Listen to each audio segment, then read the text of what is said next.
Acorn TV is your new home for obsession-worthy mysteries, with captivating series from around the world. Indulge in gripping dramas and suspenseful thrillers, from cozy to calculated, from misdeeds to murder. Binge classics, new titles, and exclusive originals with Acorn TV. Stream anywhere, anytime, always ad-free. Visit acorn.tv for a 30-day free trial with promo code ACORN30. Acorn TV. Great TV solved. When it comes to quality sleep, Ashley has you covered with top mattress brands at winning prices and with special financing options available.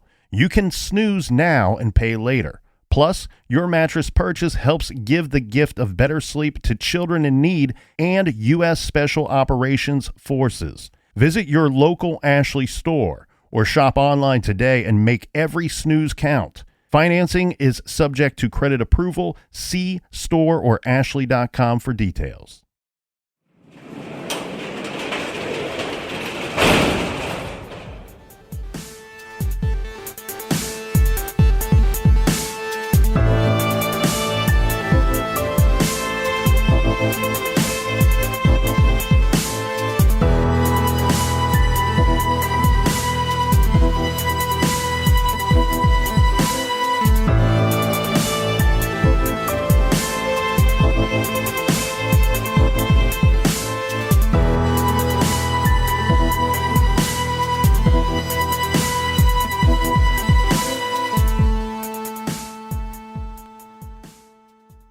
Welcome to True Crime Garage. Wherever you are, whatever you are doing, thanks for listening. I'm your host, Nick, and with me, as always, is a man that for some strange reason keeps reminding me that video killed the radio star. He is the captain. Thank you. It's good to be seen, and it's good to see you, you beautiful people. Thanks for telling a friend about the show.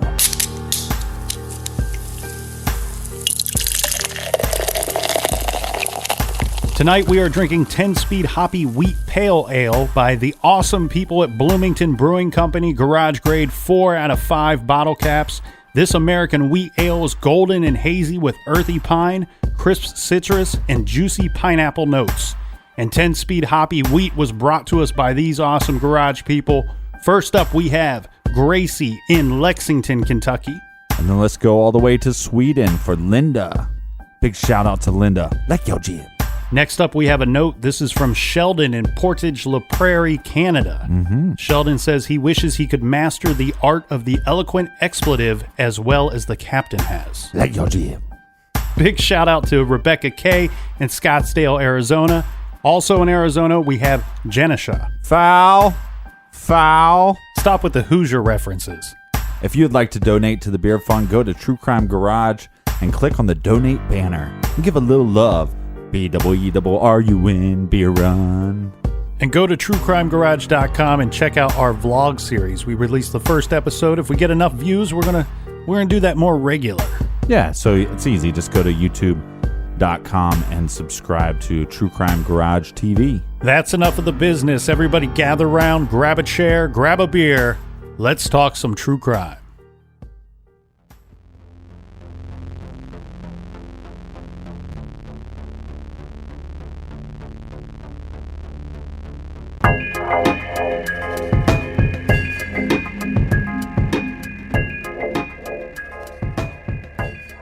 We're discussing the disappearance of 20-year-old Indiana University student Lauren Spierer. She was out for a night of partying with her friends, and then in the early morning hours of June 3rd, 2011, she is last seen leaving her friend's apartment, Jason Rosenbaum. Now, he watches her leave. This is about 4:30 in the morning, and he watches her leave, and he says that he sees her walk up 11th Street. Now, this is the last time that she is seen. Since her disappearance, there has been several theories that have come about, as well as obvious suspects, thus being her boyfriend and the 3 guys that she was hanging out with that night. Well, let's dive into the first theory, and this is the foul play theory. Yes, originally the police had said that they expected foul play from the beginning. They thought that this would be involved because Lauren had not communicated with anyone since her disappearance. Now, this could mean a lot of different things, and one thing that it could mean is that maybe someone had picked her up. You know, we had said about her size. She's small. There's things going on that night that make her an ideal target. If she was where her friends say she was small, she was intoxicated, and she was alone. Yeah, all those factors would make her easy to grab, easy to control. Or let's say that you didn't want to grab her because you didn't want someone to see you doing that. Now, I'm not saying that this would be true with Lauren, but we do know that a lot of killers have got a lot of victims into their cars with the promise of drugs. Yeah, and but the other thing that I have not heard anywhere is that we do have one witness saying, I had to pick her up and carry her back. And she lost her shoes, her phone at the bar, then loses her purse and all these other belongings. Her keys on the way back to their apartment. What if she was just walking alone and then just was like, I'm going to stop here to rest. I'm tired. I'm just going to lay down for a minute. And now you got this passed out individual on the side of the road that is not that heavy. So this could be a very opportunist thing. Somebody driving around, and especially in these highly, I can't speak for Bloomington. I can just speak for Ohio State campus. But if you go there on a Saturday night, Saturday night, that scene is busy. There's walkers, there's commuters, there's people out and about. There's a lot of people. If I was looking to harm somebody and looking for an easy prey, a college campus is a perfect location. Oh yeah. There's all these weird alleyways, and there's tons of underage people intoxicated and walking alone. So, she could have just been passed out somewhere. It's a whole community of pedestrians, and a lot of them on a Friday night or late Thursday, they're walking back to their place. The thing here, though, Captain, is the surveillance footage. When we went through the timeline, we discussed all these different sightings of her on these different cameras, using camera footage from different apartment complexes and such that saw her walking with Corey back to her apartment and then seeing them walk to his apartment. The problem I have here is, we've seen what they've released. They've released some pictures of her. The problem is why aren't we seeing more of this surveillance footage? Because we have this story of these guys stating that she left on her own. Right. She walked out of here by herself. Now, if your theory is possible foul play, or your theory is that one of these guys might have done something, if we could see this, what is on that surveillance footage that you're not releasing? And to be honest with you, Captain, it's very uncommon for them not to release this surveillance footage. Right. And I think there has been some clips, because I've seen some little snippets. My question is there surveillance footage of her leaving her friend's apartment? Yeah. Because if so, then all those eyewitness accounts somewhat check out up to that point. Yeah. And now, did she take off walking? To me, it'd be more likely that she'd run into somebody else that caused foul play outside of this group of four, or possibly even the ex-boyfriend, because the ex-boyfriend claims. Now, let's just talk about his alibi. He claims that he finished watching Game 6, and then he went to sleep. So now his roommate states that this was true, but they really don't have a solid alibi for where he was, because he could have went to his room. His roommate goes to sleep, and he gets up, 2 o'clock, 4 o'clock in the morning. Where's he at? Where's his alibi? Yeah, you're right. And I don't mean to correct you here, but it was game 2 of the NBA Finals. Oh, did I say Game 6? You got excited there. It did go 6 games. Okay. Now, the thing here is, you're exactly right. He says he's at home watching this game. The game was over just around midnight. His roommate states that he ended up going to bed. Jesse went to bed at 2:30 in the morning. Right. How solid is that? How concrete is that information? What happened after 2:30? Could he have snuck out? And I'm not saying that the roommate's a liar. I'm just saying the roommate might not know. Well, and then the other possibility is that she may not have left those apartments as well. And that their stories don't check out. And that's why I'm calling into question about this surveillance footage. They had footage of the two of them walking into that alley, and then they have footage of them coming out of the alley on the way back to Corey's place. If she would have taken the same route, and I don't know that she would have, But had she taken the same route to get home or to return to where she was going, do they have footage of her going into that alley and then not footage of her coming back out? All these things would point us into some better direction rather than these four theories. Yeah, it's this very blurry area that we wish we had more answers, basically. Well, and that leads us to police theory number 2. This is the inner circle theory, that someone in her inner circle had done something bad to her. This could obviously mean her boyfriend or any of the other friends, the guys that she was hanging out with that night. Right, and like I said, I think initially it's a little odd, Normally, people that are dating in their early 20s, they're not as mature, so to have a bunch of friends of the opposite sex might not be the coolest thing. And the fact that this guy's just like, well, I'm just going to stay at home and watch the game, and you're going to go hang out with 3 other dudes. By the way, you're going to also get drunk with them. Oh, you're going to be alone in their apartments with them.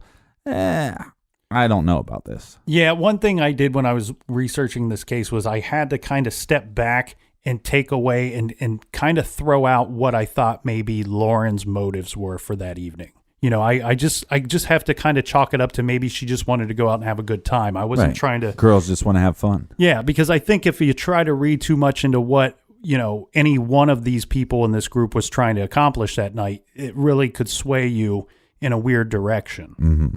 And we're going to stay on this inner circle theory here, and I'll tell you why, Captain, because really when you look at the police theories, the first initial 4 theories, you could really kind of encompass all of those theories into this inner circle theory. Any of those could be possible with any of these members of the inner circle. Yeah, so we have the boyfriend. Yes. Now, his motive would be that she was out with some guys, and maybe that he was jealous of this, and so therefore he murdered her. Retaliation. Now, I think his alibi is not completely solid. I think it's a reasonable alibi. Exactly. And I think with that, so let's just put him to the side for a second. Yes. Then the next guy you have is the guy she's hanging out with the most. Corey. Right. And for the record, they're just friends. But his motive could be sexual. Men are dogs. That's how we are. It's possible. Yeah, it's reasonable to suspect that. And so the idea here would have to be that he wanted to have sexual advances with her, and that was not happening, so therefore he killed her. Or he raped her and killed her. But the problem with this is he hung out with her so much, and even though Lauren was small, she's this partying rock star, right? Mm-hmm. Maybe I glorified that too much, but anyway, she's holding her own, and by the time they get back, he carries her. And I think that to me is a sign that this guy is trying to get lucky. I'll carry her back. I don't care. Mind you, this is the part that I have a big issue with Corey, is that they are at her apartment. I mean, they're not physically inside her apartment. They're in the apartment complex, and he could have delivered her to her place and left her there. And that didn't happen and we don't know. Right. Maybe Lauren was part of that, saying, no, let's change my mind. These guys are jerks. Let's go to your place. Right. Let's keep the party going. But it seems odd to me that they're there. And I want to know more about him being punched, because my thought on one level is if there's not some solid story backing that, then maybe he did something with her and she attacked him. And that's how he ended up with a black eye. And then this guy lawyers up and says, and here's the problem. Again, everybody in the inner circle, the 4 major suspects that we need to look into, they all lawyered up. Yeah. Right. So let's just talk a little, and I don't know if I covered this. So the boyfriend, he helps with a couple searches. After a couple searches, his parents come, lawyer him up. So now he's not talking to the police. And then Corey lawyers up, but now all their lawyers say, but we're being cooperative with law enforcement. But so anyways, so with the Corey thing, the problem I have with that, which doesn't make a lot of sense, is I know that he's with her the most, so he's the number one suspect in my eyes, more so than the current boyfriend. And he had some kind of assault, whether he provoked it or not. Sometimes you're just being a drunk idiot and somebody punches you. He might have not really been doing anything shady. But he throws up, and then passes out. Yeah. And so he has the same, if not better, alibi than the current boyfriend. Yeah. His theory or his statement stating that you should believe me because I threw up, I got sick, I went to bed. Mm-hmm. And not only that, I was not the last person to see her. And you have my roommate backing up my story as well. Right. Well, you have actually two individuals backing up his story because you have two people that saw her after him. Correct. Right. So then you have Michael, the roommate of Corey, and he, is basically forced to try to look after this intoxicated girl, and he's trying to get rid of her. Mm-hmm. So again, I don't think there's anything bad there. I mean, whether he was studying at home or not, you don't actually believe that he was. I was just kind of teasing. Right. But whether or not he's, maybe he's just hanging out, playing video games, he's just relaxing, whatever. He's just at home. And that happens all the time where you're just like, hey, it's a Friday or it's a whatever day of the week it is. And you're just going to watch a movie, but you live on campus. Well, that movie might be interrupted by 15 drunk people or 15 drunk friends or 2 drunk friends. And then it becomes, well, I just wanted a relaxing evening. Now I'm dealing with drunk people. And there's probably not much more annoying thing in the world than being sober around intoxicated people. It's extremely annoying. The thing here is, Captain, I'm leaving the boyfriend aside, like you said. Okay, but I'm going to focus on these 3 guys. Corey, Michael, Jason. Mm-hmm. And if we are to believe Corey, Michael, and Jason, they all have the same story. They tell the same timeline. If we're to believe their story works, then in my opinion, this Michael guy, the roommate of Corey's, he would be the least likely suspect to me out of the 3 of these guys. Right. He seems to have the least amount of involvement with this whole story. And I wouldn't know what his motive would be other than, this drunk girl just showed up and now I'm going to murder her.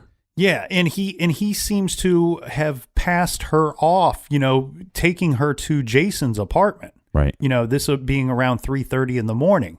So under this scenario, you have Corey who spent the most time with her, and it's a little convenient that he doesn't seem to remember anything after being punched in the face or even remember much of that incident at all. Yeah, which is crazy because he says, well, I blacked out. But then how do you know that you carried her? Mm-hmm. Like, it's one or the other. You know what I mean? And the thing here, though, is then Michael takes her to Jason's, and she's there for about an hour, according to Jason. Right. And if these stories check out, Jason is the last one to see her before she disappears. Thus, to me, making him the second most likely. I still keep Corey at that number 1 spot. Right. So then what's the third theory by the police? The third theory is that she would have been drugged at the bar or drugged sometime during that night. She's out partying, she's drinking a lot. Somebody put something in her drink. Which is very possible. It's very possible. I actually think that if someone put something in her drink, that it would have been somebody she was hanging out with that night.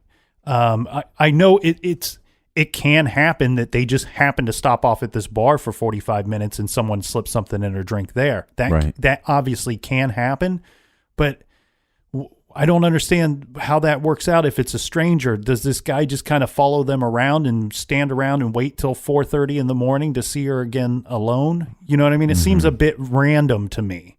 I think if she was drugged, it's probably more likely she was drugged by somebody she was hanging out with. I would have liked to have known how intoxicated she was at the bar.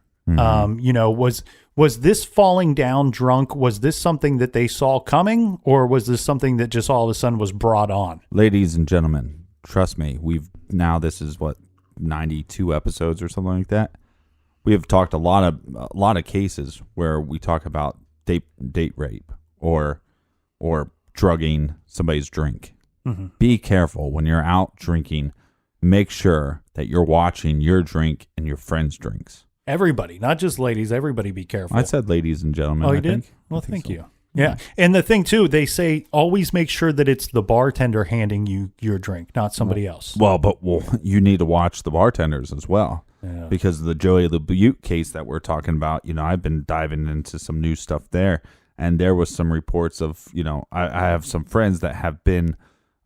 This is speculation, but I do have some friends that have been at bars in that area that they believe that they were roofied, and they watched their drink the whole time, and they think the only way that they could have been date rape, drug, or roofied would have been by the bartender. And this, ladies and gentlemen, is the reason why the captain is a recluse. No, it's because of Howard Hughes. So, police theory number 4. This is the drug overdose theory, that something that she overdosed that night. We talked about a lot of partying going on that night, and that her friends or a friend got scared and dumped the body or hid the body somewhere because of the overdose. Right. Which I think, okay, a couple things. One, we do not have a body. We do not know where Lauren is. Mm-hmm. So we do not have any kind of toxicology report or anything. Right. So we don't know how much of anything was in her system. Right. It's believed that she was consuming quite a bit of alcohol. We are told that she was also doing cocaine and snorting Klonopin. We heard the rumor of possible ecstasy being involved. And that's a crazy cocktail. Yeah, I mean, any 3 of these 4 together would be crazy. Mm-hmm. We also have the finding of the cocaine at her apartment. That may back some of this up, in my opinion. It certainly points towards backing it up a little bit, but I guess you could go either way. Again, I still think that we need more information on the whole situation. She did have that long QT syndrome, though. This would be a heart condition. Okay. I'm not a doctor, but I'm guessing that having a heart condition and doing potential drugs that could increase your heart rate or slow them down or confuse your body would even make a potential bad cocktail lethal. Yeah, and heart disease aside, I mean, we already have that report that Klonopin is a very deadly, a drug to mix with alcohol. Mm-hmm. You should not mix that with anything, and you should not be using that unless directed by a doctor. Lauren's family has plenty of times voiced their suspicions about her friends that she was hanging out with that night, as well as her boyfriend, pointing out that they have all refused police-issued polygraph tests. They all have retained lawyers very quickly into this investigation or the disappearance of Lauren. Right. So it sounds like Lauren's parents are, at the very least, believe one or more of these dudes know more than what they are willing to tell us. Well, I definitely think they do, but I think some of that is that they have a reputation and they don't want to, come out and say, well, I was on this drug too. Or, a lot of people will say, oh, well, mom and dad, I was hanging out with her, but I was just drinking. I wasn't doing that other stuff, Well, and I think you touched upon something that I was thinking about too, was that I think you could make an argument either way on this situation. You could make an argument for Lauren's parents that these guys have not cooperated, but I think you, on some level, could make an argument that they have cooperated.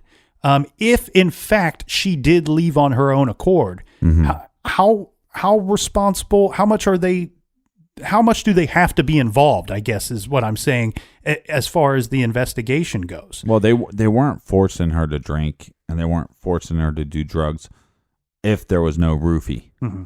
So, she is responsible for that.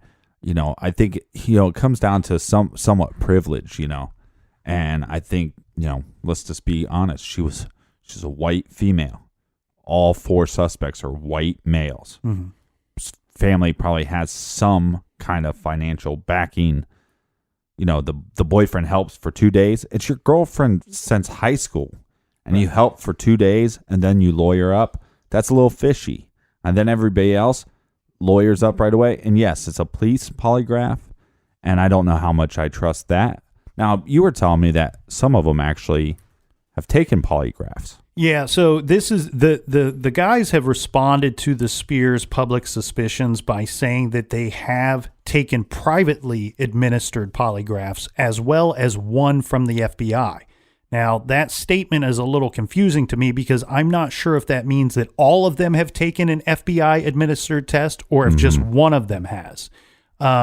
If all of them have, I see no reason why the FBI test shouldn't more than suffice for a Bloomington Police Department test. Right. You know, Bloomington to me is a college town. It's not New York City. It's not Washington, D.C.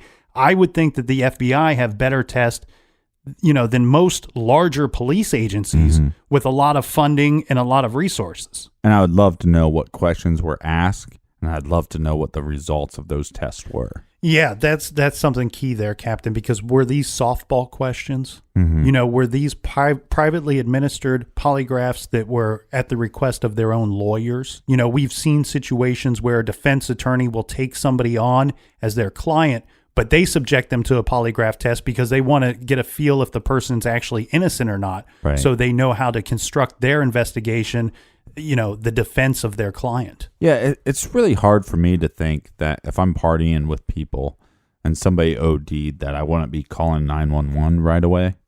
I would party with your body for like for the next few hours. Take you to Waffle House, like Weekend at Bernie's. Yeah, dance me around. No, but it's like, look, I think there's some privilege here, but I don't think, you know, when there's a retired FBI agent that's on this case, and one of his things and one of his theories is that she OD'd and they got scared, and the last thing that, you know, young 20-some-year-old guys want is the police involved. No, the last thing they want is for their friend to OD. And yes, you are on drugs, but you can call the ambulance. Like, to me, that's the first step. I mean, these guys are at this higher, quote unquote, higher education, right? So, you know, the idea that they would just take her and dump her into the Ohio River opposed to calling the ambulance seems a little ludicrous to me. And the thing, like I said before, witnesses say that she was doing cocaine and Klonopin. Were those witnesses those same dudes? Because then you could take it either way. Either A, they've come clean with what they know and they've admitted to illegal activity, or now they're making some shit up because they've done something even worse. Right. But then at that point, it's not about an OD. Maybe these individuals were, you know, they did some sick shit. It was a raping, murder, dump her body into the river, you know. But this whole idea that they just wouldn't call the cops. They wouldn't call ambulance. I mean, you could, if the last thing you want is a dead body, but the second thing you don't want is the cops. Well, okay, there's a step in between. Somebody dis-OD'd, let's call the ambulance. You don't have to call the cops. You call the ambulance. Or you drive that individual to a hospital. It makes, you know, these are people that are friends with her, or at least acquaintances with her. They're not just going to like, oh, well, shit, what are we going to do? Let's just put her in a bag and dump her in a river. That doesn't make a lot of sense to me. And I really and most of the time I'm very on the side of FBI agents, but for some reason, every time they go to that theory, I just, you know, it doesn't make a lot of sense to me. Well, we got some even stranger theories to get to right after this quick beer break.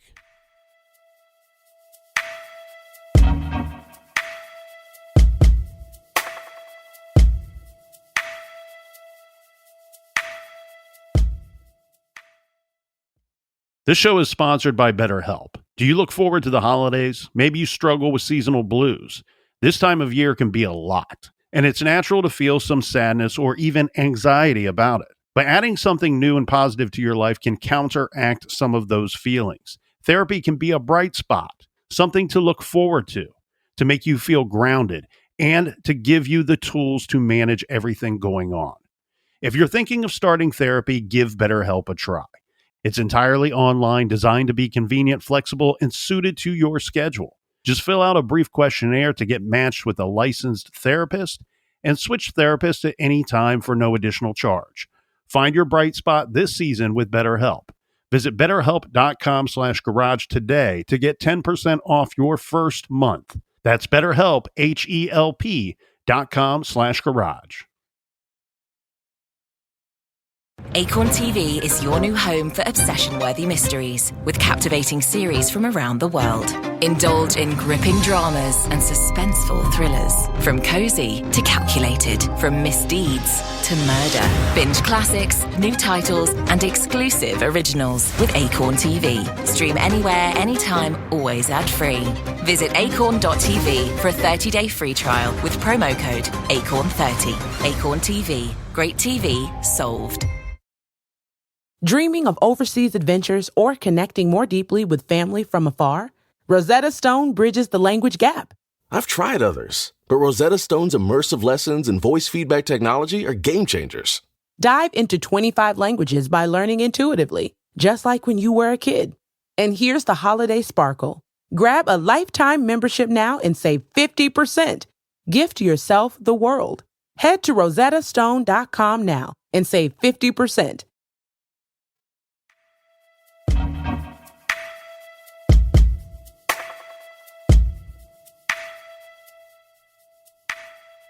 All right, we're back. Cheers, mates. I want to go through this newspaper article that came out April 2013, and it's titled, Remains Are Found in Indiana. Mm-hmm. Remains were found in a remote area of Indiana, and a lot of people suspected that these would be the remains of college student Lauren Spierer. Wow, that's pretty interesting. Brown County Chief Deputy Coroner Earl Piper told Fox News that the remains discovered belonged to 26-year-old Kate McGrail, who was reported missing in April of 2010. The remains were found on a private property by two women looking for mushrooms. Well, that's what I normally do.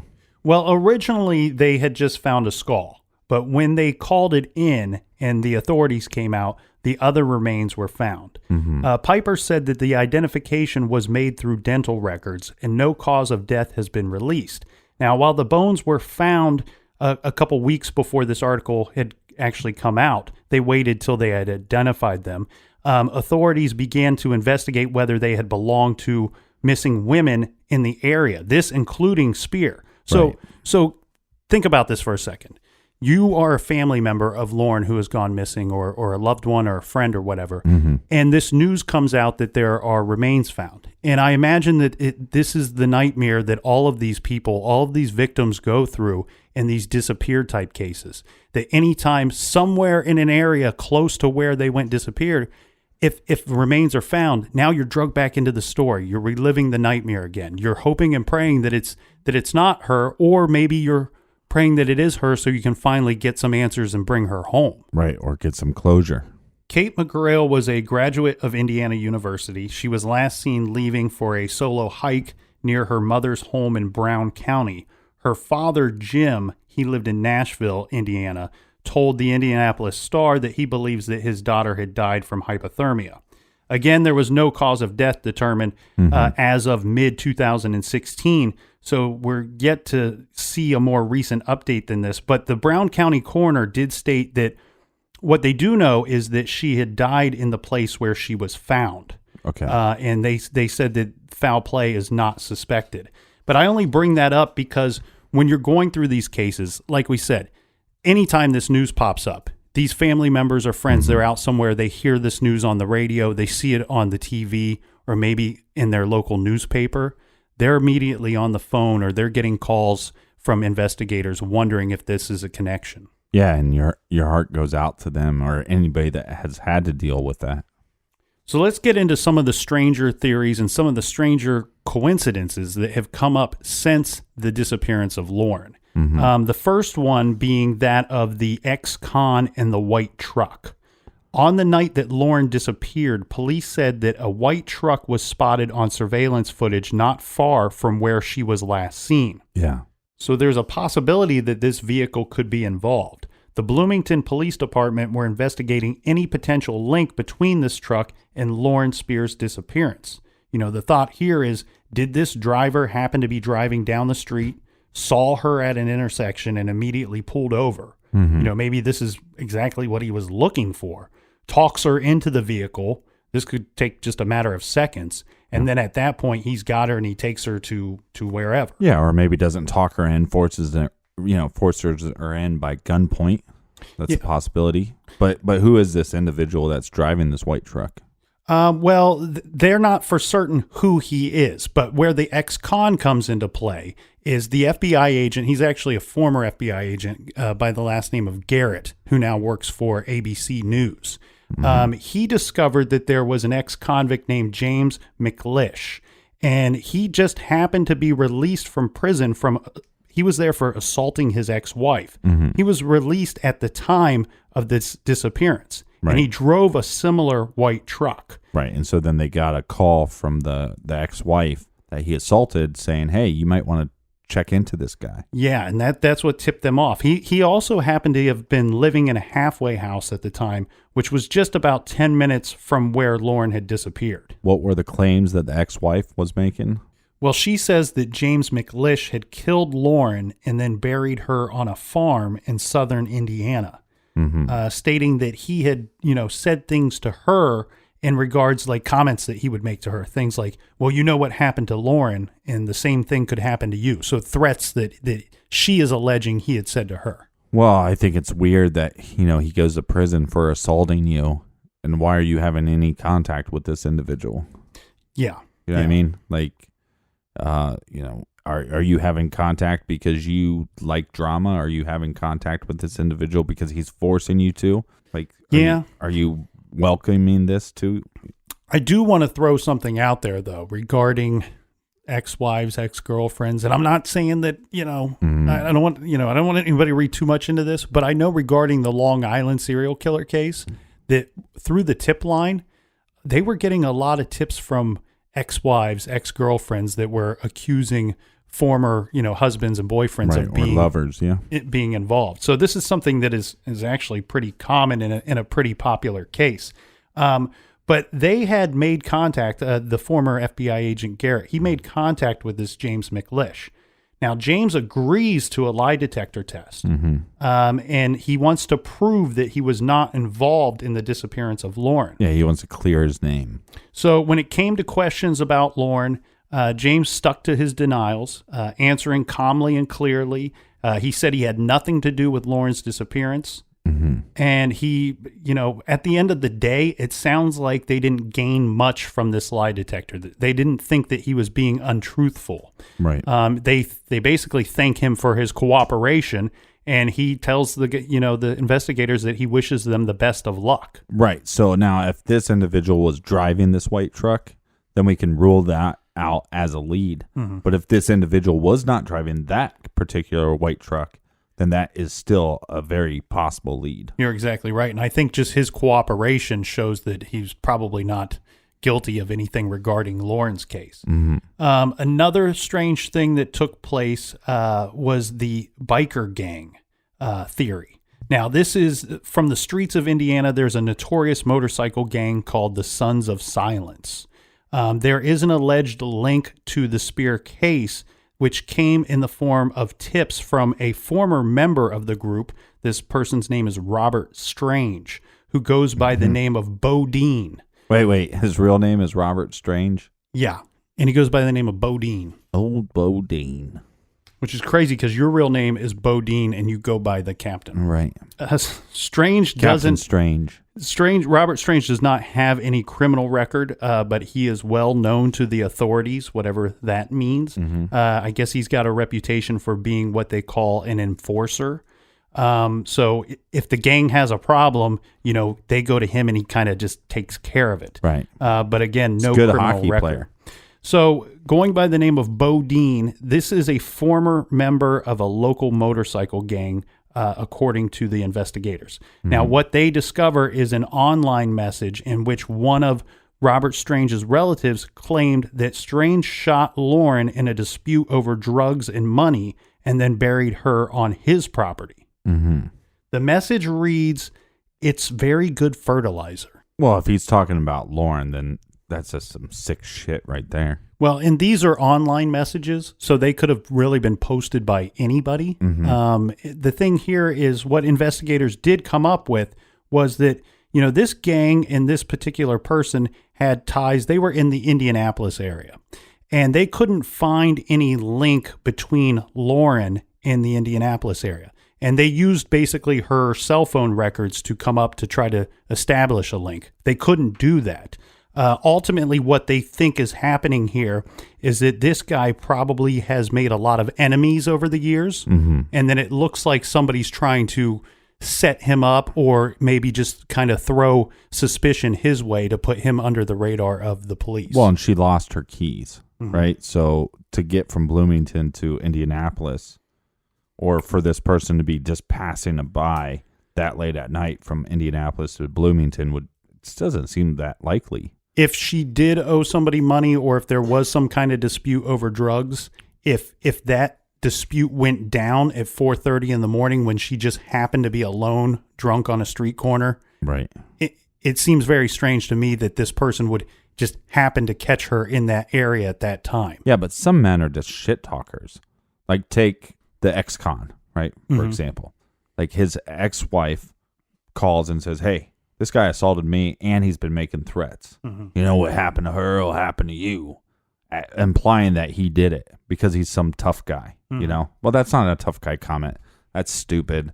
So shut the fuck up, right? So, and then here's another guy that, you know, he's a big bad biker guy and he's a part of the biker gang, you know, and we do tough shit, you know? Oh man, that girl made good fertilizer. Shut the fuck up, you know? Well, again, though, I think the investigators might have it right, where I don't think I'm starting to think that those are not his messages, that those are something that other people have. They're trying to set him up. But you see what I'm saying is that these guys sometimes like they boast like, "Man, I'm so tough." Oh yeah, you know, it's like just knock it off. Oh yeah, it definitely happens. But there was this other lead you were talking about that was pretty interesting. Yeah, this came from, remember we mentioned the website findlauren.com. There's information regarding her disappearance on there, and if you have any information, you can go there and submit it. They were collecting tips through findlauren.com. And it was from that site that the family had received a tip that some say may hold the best chance for an answer. This tip led to a young man by the name of Corey Hammersley. He's an inmate at the Indiana State Prison. Hammersley was once a star student and athlete, but he got in deep into the drug scene at Indiana University. 1 year after Lauren's disappearance, Hammersley had a meltdown. He's high on drugs. He steps out of his apartment. He's wearing nothing but a hat. I've seen parts of this video. The guy likes to party. Yeah, it's scary, but it's also it's sad, right? Well, it's a little funny too. Okay. Some parts, but it's definitely scary stuff because he takes out a firearm and he starts shooting into a house. He is then opening fire on the police once they're called in and they try to arrest him. Jesus. Now, so obviously he's guilty as sin regarding this. He's caught red-handed being a total whatever. Wackadoo. But so while he is serving time, he's talking with another inmate. And they're talking about this news story that comes over the TV. And Hammersley tells the other inmate about a story about how Lauren had died at a house party with a group of people that he had known. He's saying that they were drinking and they were doing ecstasy and that she had OD'd and the guys got scared and they didn't know what to do with her. So then they took her down to the Ohio River and they got rid of her, disposing of her body. Right. And this is one of the police's theories, their main theories. Yeah. And this actually, has more validity to it. When we don't know their sources of how they're getting this information, are they only getting this information from this inmate, or are they getting this information from the inmate and somebody outside of that 4-guy circle? No, they were only getting this information from an inmate that was serving time with Corey Hammersley. So what happens is they get this information, and like you said, it goes with one of their original theories. This is also one of the more simple answers to what might have happened that night. And we know from doing so many of these cases, a lot of times the most simple explanation is usually the most accurate. The thing here is, though, they reach out to Hammersley and they want to question him and see what he knows. He claims he doesn't know anything. Right. And furthermore, he also states that he's not going to help the police if he does come across knowledge in the future, or if he suddenly remembers something. He has no wishes to help the police in this investigation. Why?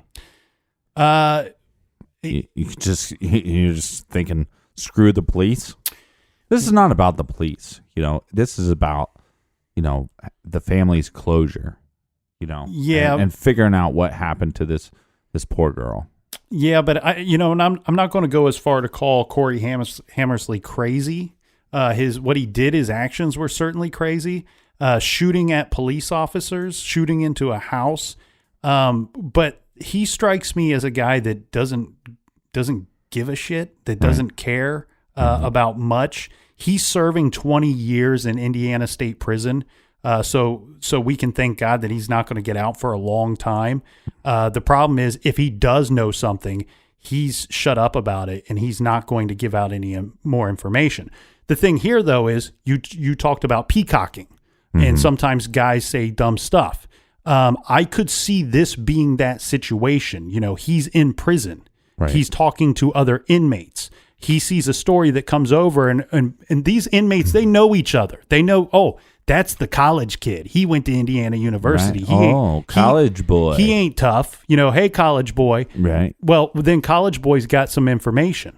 Some information all of a sudden that police are looking for. That, to me, it looks like probably a peacocking situation here. Right. So maybe his whole story is this little bit of horseshit. That's right. Right. So just so we're pretty clear about this, this guy was not involved. He just heard rumors about this happening on campus. Yeah, if you believe his story, he's saying that he knows how it went down. He might know some of the people involved. But what I was saying, the reason why the police believe this story is they have some information that somebody came forward talking about this, and I don't believe it's this person. Right. I think it's another source. So, but that, to me, that's two people telling the same story. Now we need to dive into that a little more. I agree. And another thing to kind of clear up is the individual, the con that the ex-wife said, hey, this guy assaulted me, look into him. They actually, after all the polygraph and stuff, they actually searched his property, even dug in certain areas and found nothing.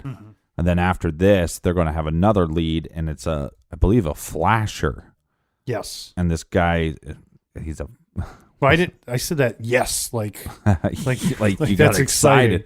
Well, sound like Marv Albert. Maybe that's your thing, man. Marv. No. On January 28, 2016, the FBI conducted a raid on a home in Martinsville, Indiana. This is approximately 20 miles north of Bloomington, connected to a man suspected of exposing himself to numerous women. The FBI and other police agencies converged on the home, with Bloomington police confirming that they were involved in the search. Investigators sifted dirt removed from a barn near the property after cadaver dogs finished their work. Searchers would not discuss whether anything significant was found. Investigators did tow away a white truck from the property. Here's that white truck again. Right. The truck might be the one connected to the disappearance of Lauren, but this truck is connected to a 35-year-old man by the name of Justin Wagers, who lived with his mother and stepfather at the property until his arrest. Well, and this doesn't rule out this individual for me because, one, I think it's weird with the white truck. And just because you didn't find her remains on the property doesn't mean that her remains weren't put somewhere else. You're exactly right. A little information on Justin Wagers here. He was a registered sex offender. Right, the aggressive dater is what he is. Is that what you call it? Well, he's a registered sex offender. At least one news station was calling Justin the prime suspect in Lauren's disappearance. As far back as 1999, Wagers was arrested repeatedly for exposing himself in several Indiana communities. His criminal record includes intimidation, harassment, violation of a protection order. There was a single minor misdemeanor charge of battery, but this was eventually dropped. So what I'm pointing this out because we're not seeing what I would call a violent offender. He's certainly infringing on other people's rights and exposing himself. He's certainly a sexual deviant. Right. But that doesn't mean that it doesn't, progress. You're exactly right. I mean, there's a lot of serial killers that they start out as peeping toms, and this guy is, you know. Ted Bundy's one of the more famous serial killers that started off as a peeping Tom when he was like in his teenage years. Right. And I don't know how many of them were flashers, you know. Ted Bundy wanted to get a look. This guy is trying to give a look. Yeah. You know, but they're, you know, with the battery charges, again, I wouldn't rule this guy out. Now, last year they did obtain a DNA swab from Justin Wagers. So he gave that willingly. Well, But either way, even if he gives it willingly, you have to find her body to connect that to him. Right, and I want to kind of go through this for a second here because I got a lot of thoughts on this regarding the DNA. So we can say he gave it willingly, but at the time he was jailed. So sometimes in these situations, and it varies from state to state and maybe even from county to county. Sometimes when you're in prison or you're in jail and they request these things, it's not so much a request, if you know what I mean. It's sometimes you have to consent to this. I don't know what the exact case is here. They have obtained his DNA. As you said, without there being a body, the DNA may be of little to no use at all. Part of me wonders if that's more of an intimidation factor, that maybe if you could get this guy to start talking because you want this guy's mind to wander. If he's guilty of something, you want him to think, well, why would they want my DNA? Shit, they want my DNA because they want to compare it to something. They found something. Oh, I better start talking. I better, now's your one chance, buddy, to tell us what you know before this starts getting real bad for you. I think that's the situation that we've seen here. This is still pretty early regarding this Justin Wagers thing. We're talking about just a little over a year, less than a year since they've obtained the DNA. So I wonder where this could end up going if it could potentially lead to something. Right. And Justin's lawyer gave a statement. Yeah, basically just stating that his client has no knowledge of the case regarding the disappearance of Lauren Spierer or any other missing person. Yeah, but see, I love how they throw that any other missing person that gives willies, man. Well, you want to hear something else that will creep you out?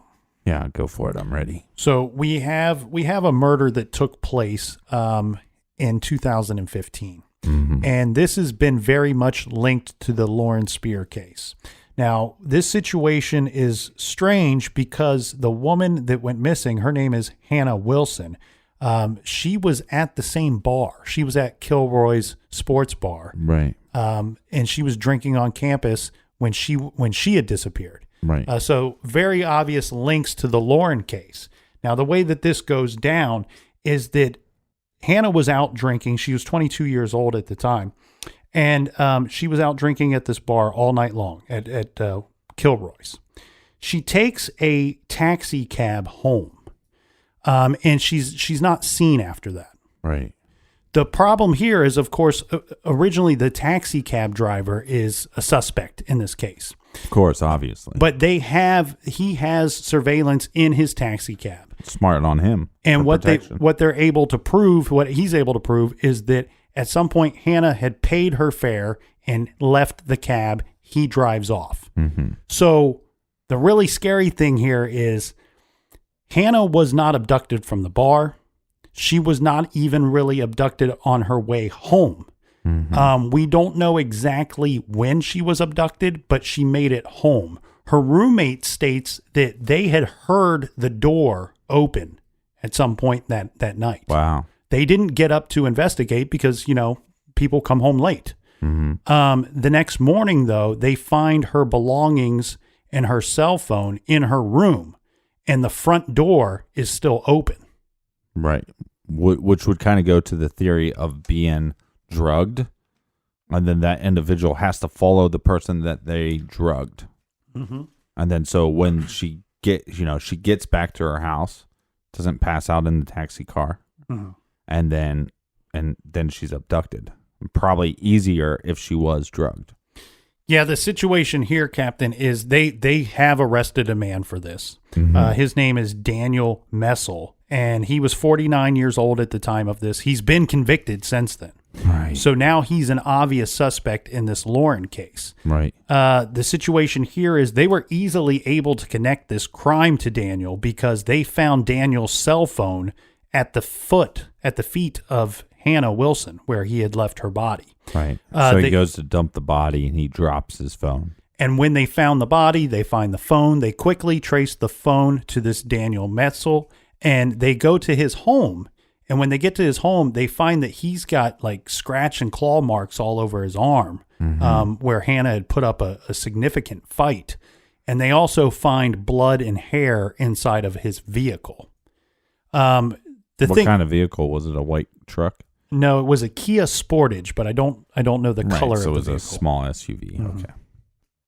So this is definitely an individual that we have to look into. Right. Now, there are some investigators that have pointed out that they're a little concerned about Daniel being a suspect in Lauren's case. And their thought is that he couldn't successfully pull off this murder and get away with it, the murder of Hannah Wilson. Right. That he was pretty easily caught.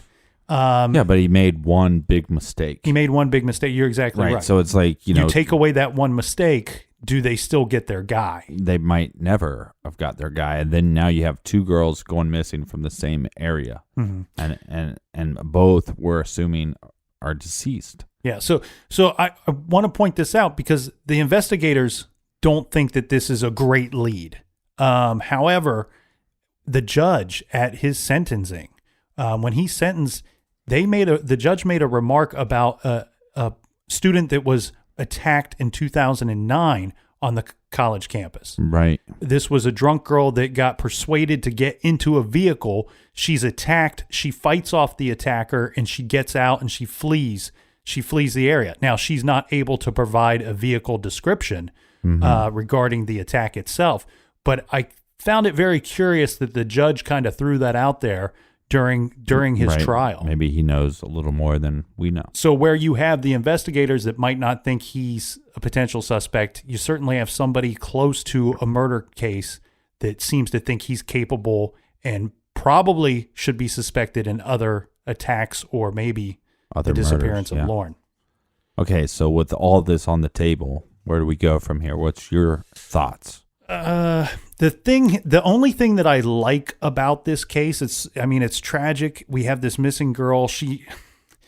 Who knows how much partying she was doing that night. Right. But regardless, or how much partying she was doing, months or years prior. Right. There's a couple thoughts I have on this. I'm pretty much a live and let live person. Do your thing as long as it doesn't bother me. That kind of thing.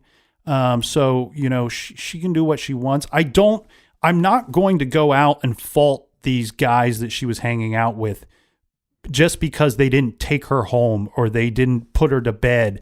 At some point, we're all adults.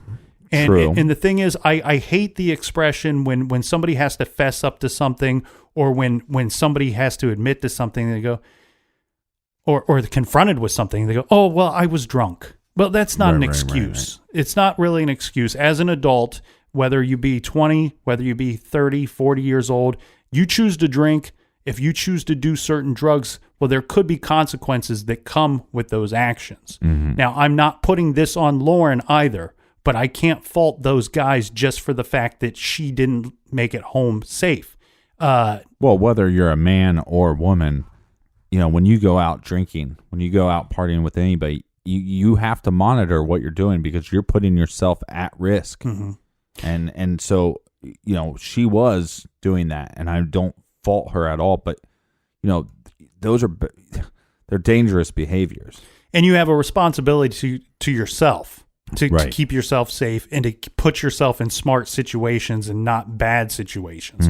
The one thing I do like about this case, though, Captain, is it seems to, we're almost 6 years, removed from this thing.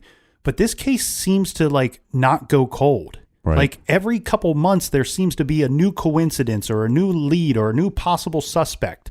I do like that because that to me points that we might get an answer someday. Right. We might be getting closer to a resolution on this. Yeah. And Lauren's parents have kind of reserved themselves to the fact that their daughter's probably not alive anymore. Right. But they still need answers. They still deserve answers. Right. And I hope that they get them. And I think that we might see something. We have these other two guys that are both locked up now. We got the Flasher and we got this other this other guy that horribly killed this young woman. Those are good, strong leads. The thing though too is these guys, if you were her friend, the four guys that you're talking about, if the you four were major suspects. actually Lauren's friend, it's time to cooperate a little more. Mm-hmm. And I recommend you do that with your attorney at your side. But I think it's time to right. I think it's time to cooperate a little more. And on top of that, I also think that the police should, regarding the surveillance footage, can they definitively say that she was standing at that intersection after 4:30 a.m., Right. after leaving the apartment? And was she in fact by herself? Yeah, and I think, like you said, if you guys were friends, even if you're just acquaintances, be a man, with all this talk about, strong women, strong men, just be a man, come forward, do the right thing.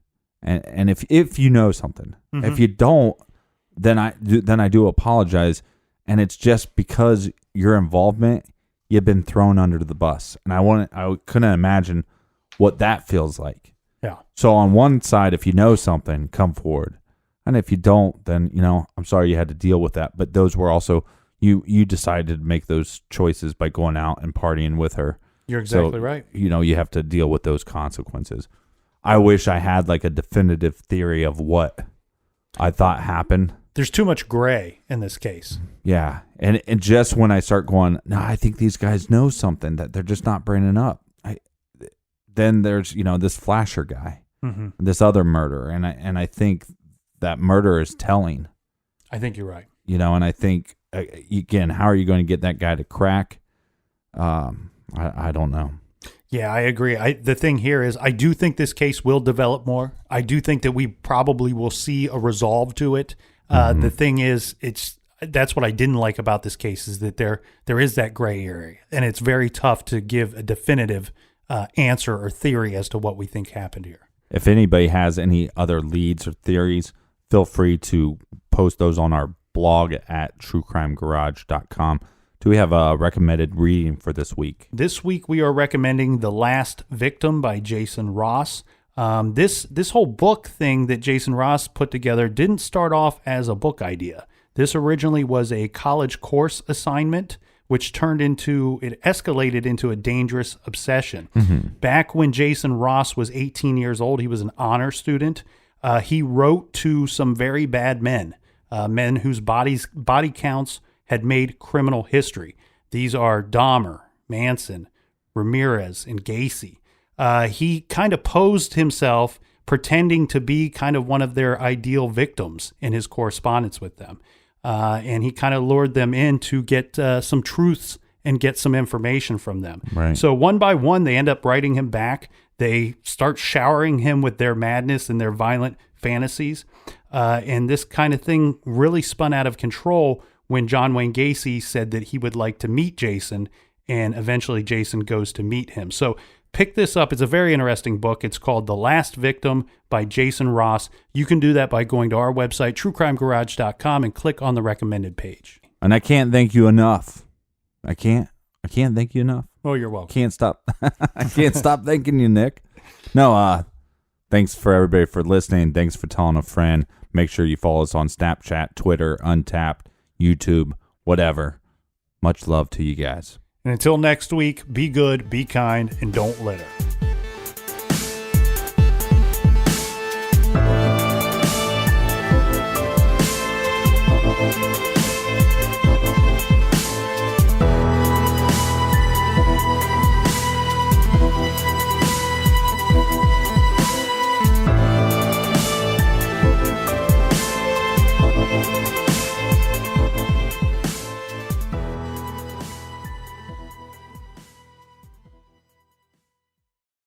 Acorn TV is your new home for obsession-worthy mysteries with captivating series from around the world. Indulge in gripping dramas and suspenseful thrillers. From cozy to calculated, from misdeeds to murder. Binge classics, new titles, and exclusive originals with Acorn TV. Stream anywhere, anytime, always ad-free. Visit acorn.tv for a 30-day free trial with promo code ACORN30. Acorn TV. Great TV solved.